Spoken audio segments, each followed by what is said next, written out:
Good evening, everyone, and welcome to the Department of Surgery component of the Open Day.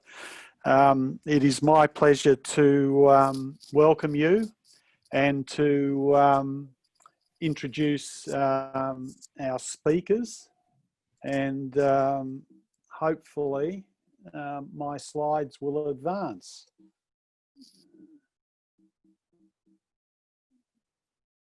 There we are. So, along with myself, I have Associate Professor Debra Phyland, who is one of the leading researchers in our department, particularly within ear, nose and throat and voice. Also Associate Professor Nataraja, who's a paediatric surgeon, and you might have heard already from him in the Department of Paediatrics.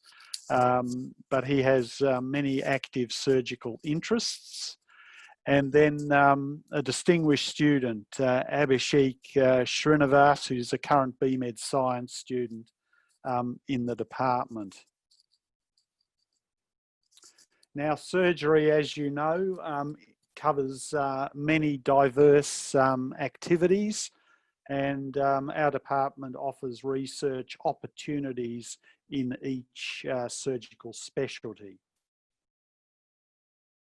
We have a very distinguished group of unit heads who would be happy to meet with you and advise on possible projects. And each of them is easily contacted through Monash Health or through myself, such that I can make the necessary introductions. We also have numerous supervisors in each of the surgical departments who are very experienced with student supervision, whether it be BMed Science, Masters or PhDs. Just to give you a brief snapshot of the projects we can offer. They are, as I said, within all surgical specialties, including ophthalmology and dental.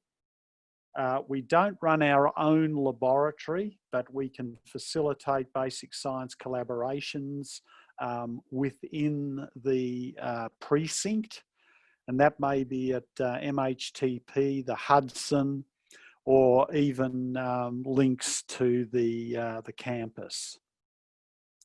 Many of the projects are clinically based in dealing with patients and surgical problems in them, but we also have access to large databases and offer projects related to quality and audit. I've just listed a snapshot of some of the projects currently available, such as in minimal access surgery, surgical robotics and simulation, and I'm sure Ram will talk a little bit about simulation. Within cardiothoracic surgery, we have a strong interest in the effect of cardiopulmonary bypass on renal function. We're also trialling new prosthetic heart valves. Debra and her team have a very active program with respect to vocal cord dysfunction, and we have a number of students in that domain already.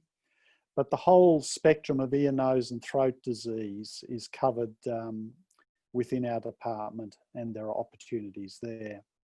Within orthopedics, we have major interests in upper limb function, and particularly the shoulder joint, but also in the other major joints in replacing them with varying prosthesis. Surgical oncology is a huge component of surgical research, and this may be related to the major cancers, all of which our department is active in researching. And there may be work at a basic science level with tissue biobanks, databases, and clinical outcome research. Abhishekh will talk a little bit about his project related to thoracic aortic imaging and endovascular stenting for aortic aneurysms and aortic dissections. But the message is that we have projects in each surgical specialty, and all you need to do is ask. In your decision making about taking on a surgical project, you need to consider an area of personal interest, and then it's worth reading around the subject that you are considering. You'll need to prepare a CV and have an academic transcript available. And then you should meet with potential supervisors, and I can personally facilitate the necessary introductions, or you could make a personal approach yourself. And it may be several meetings that are required to discuss various opportunities. The first thing discussed may not be ideal for you, and therefore you ought to consider other opportunities, other projects, and other potential supervisors. You should also talk with previous students about undertaking surgical research. My message is, don't be too ambitious about what you and your supervisor take on. Be aware of timelines and what can be reasonably done within the framework. And only commit when you're comfortable with the project and the supervision. My email address is there, and please feel free to contact me, and we'll arrange the necessary introductions. So that's all I need to say by way of introduction. I'm then going to hand over to my colleagues to ask them to present briefly to you, and then we'll have a Q&A. So Debra, please, a few words from you. Fabulous. I can't actually undo my video. I think I've lost authority to do that. So if the person, Shelley, you able to undo my video? It says I have to wait for the host to give my access, start my video. Great. Hi. Lovely to meet you all, and thank you, Professor Smith, for that introduction. I just want to really reinforce that we're delighted to hear from any prospective students, postgraduate, whether it be BMedSc, Masters or PhD, in the area of ear, nose and throat disorders. We've got a great track record of really building over the last probably 5 to 6 years a strong BMedSc program, and have had some fantastic projects and have a good track record with also lender publications out of those projects. And I think that's particularly important to us, that it's something that you can also have apart from the degree. Apart from the degree, that you are also able to have a tangible outcome that is bigger. We also have a lot of different areas within ENT, like we have a very world-renowned rhinologist that Julian mentioned before, called Joanne, Associate Professor now, Joanne Rimmer, who's got a fantastic profile in the area of rhinology. So it's got lots of projects that she would be very interested to talk to people about if they're interested in the area of rhinological issues.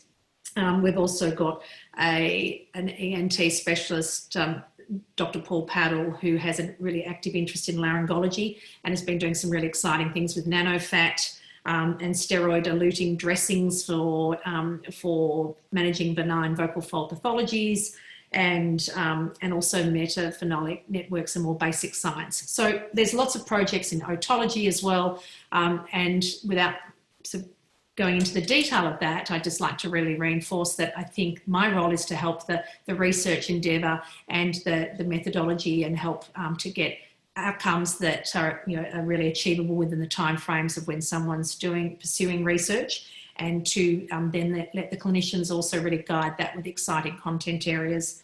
And we would be delighted to discuss what interest levels you might have in particular topics, or to guide you on some things you might be interested in. So that's probably enough from me, I think. Okay, so what do I do now? Do I hand over? Yep. Well, thank you, Debra. And we'll now pass over to Ram, to give a paediatric perspective. We have a very, very strong paediatric surgery presence at Monash, both at the university and within the health service. So thank you, Ram.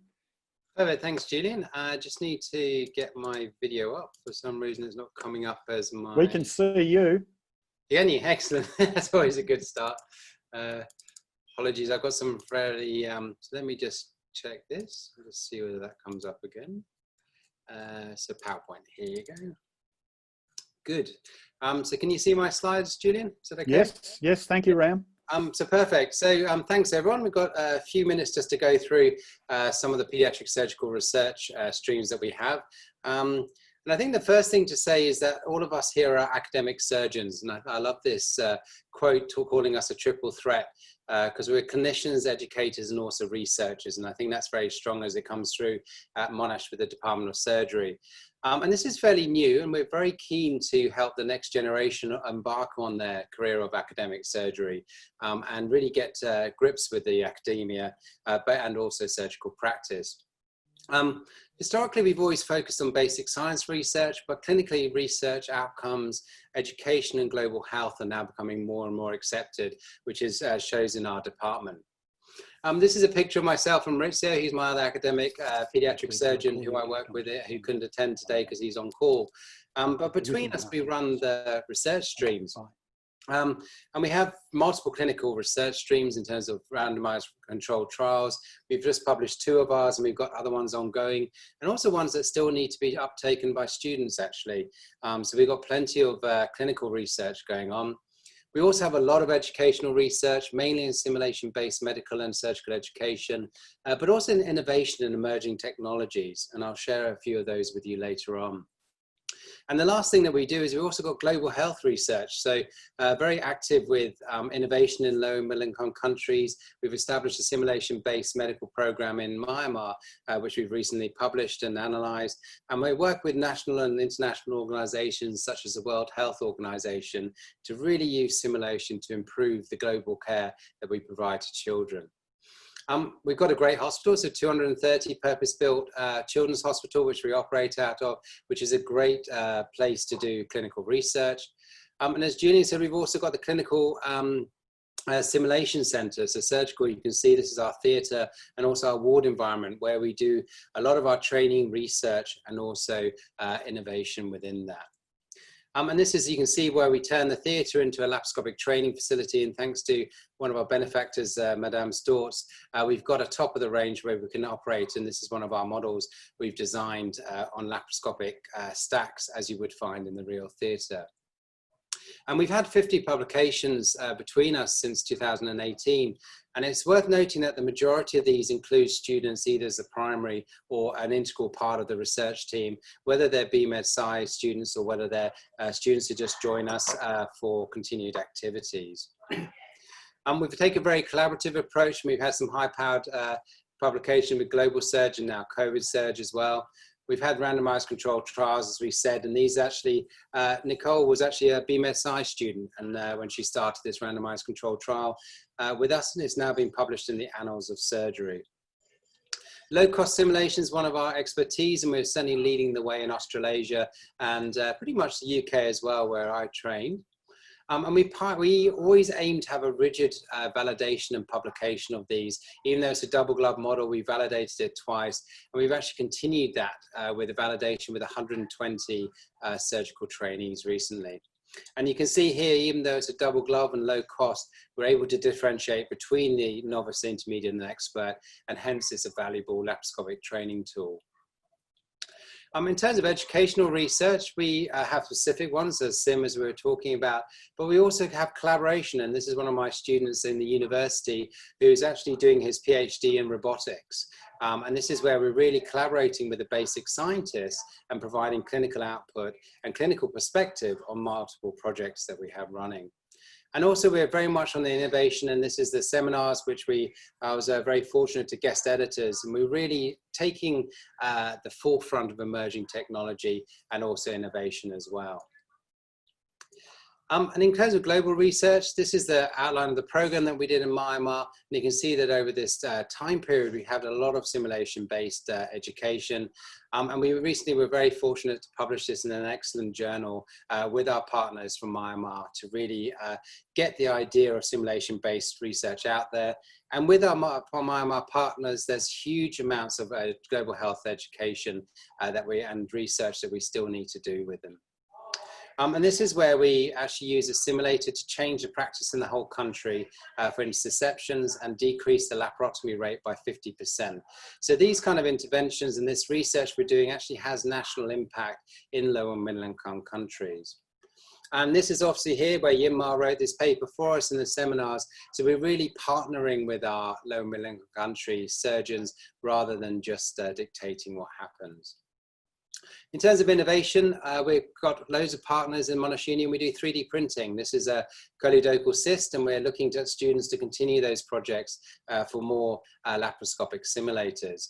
We also partner with robotics, and this is one of our hand motion trackers that we're using, where we try to make it work in terms of the surgical movements of the hands and to see whether they work. But there's so much great talent at Monash University on the basic sciences, and they really want to partner with clinicians and students here, and we're very keen for that to happen. And this is our most recent project. That's John, one of our BMedSc students who's standing on my left. But these are mixed reality HoloLenses made by Microsoft.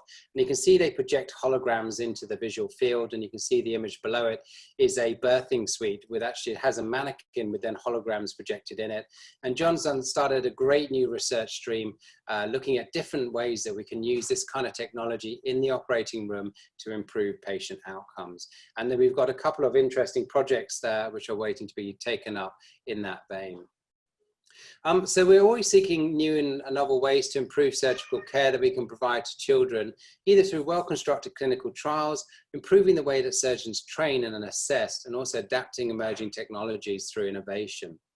If you've got any questions, please get in contact with myself or Maurizio, and we look forward to taking the next generation through their research journey. Okay, thank you, everyone.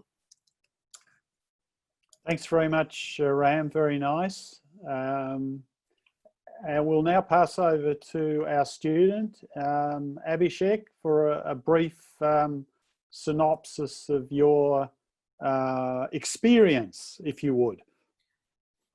Perfect. Thank you so much for that, Prof. Smith. I've got a quick presentation lined up that I can share, if that's okay. Yeah, go ahead. Brilliant. So how's that? Can you see my slides? Yes. Okay, brilliant.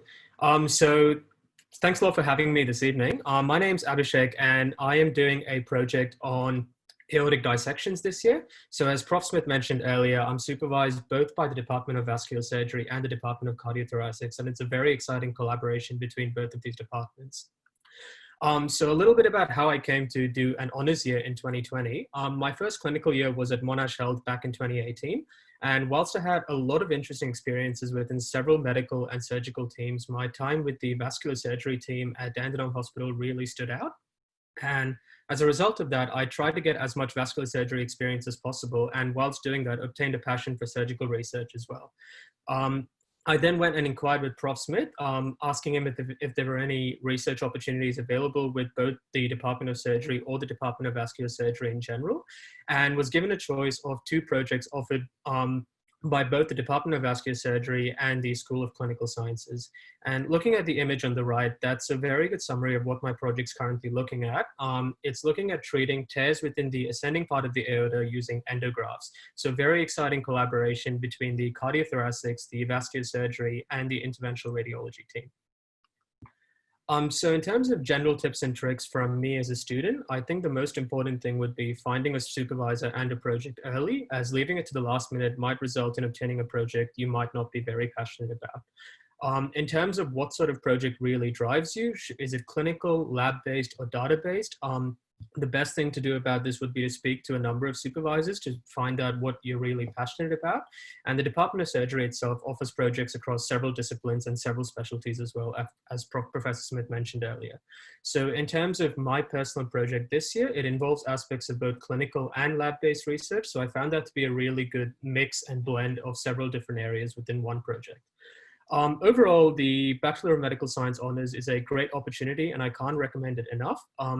It's not only beneficial for broadening your knowledge about research and evidence-based practice overall, but also make a tangible difference between both the world of surgery and medicine as well. So if you do have any questions, there are several great clinicians, researchers, and scientists present today who will definitely be able to help you out. And if you want a student perspective, my email's on there as well, so feel free to drop a line.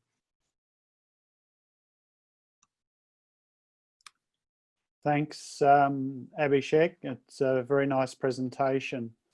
Now we'll just move to the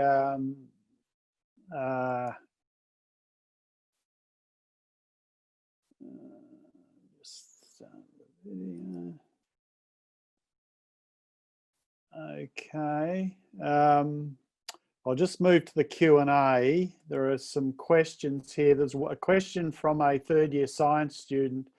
The minimum requirement is an average of 70% or higher. I presume that's to do honours in at least 24 points at third-year level. Got 75, 72, 69, 69 the first semester, met requirement. Well, that would seem okay. I don't think you necessarily have to get 2 more 70 plus units, but the better you do, the better you look, and the better your chances of being accepted.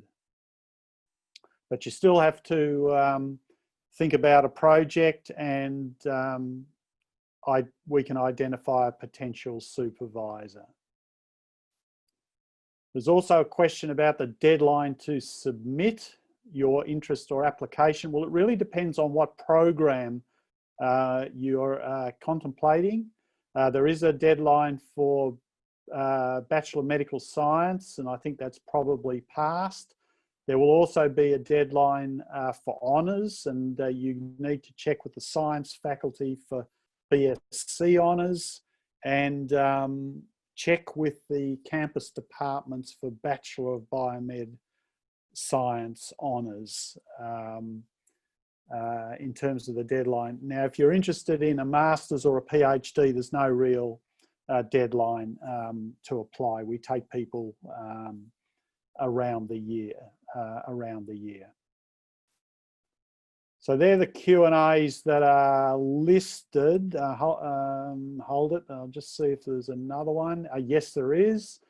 Is there a scope for a summer research projects for medical students? Limited scope because we've only got a small amount of time. Our preference for medical students is to consider full-time research as a BMed Science. If you have a very focused research project, you could perhaps do a summer project, but it's something that needs to be discussed in detail. I wouldn't rule it out, but again, you have to think of what is an area of interest, and we can explore opportunities. Bioinformatics and biotechnology, not direct within the department. You're probably best thinking in the area of IT on campus might be the best bet, or the Hudson Institute.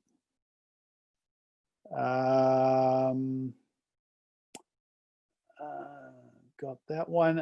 With the other honours projects, they had asked us to contact supervisors to ask about existing projects. Am I correct in understanding we need to come to you guys with the project in mind? Not necessarily. You could just suggest an area of interest, such as a given surgical specialty or an area within that specialty.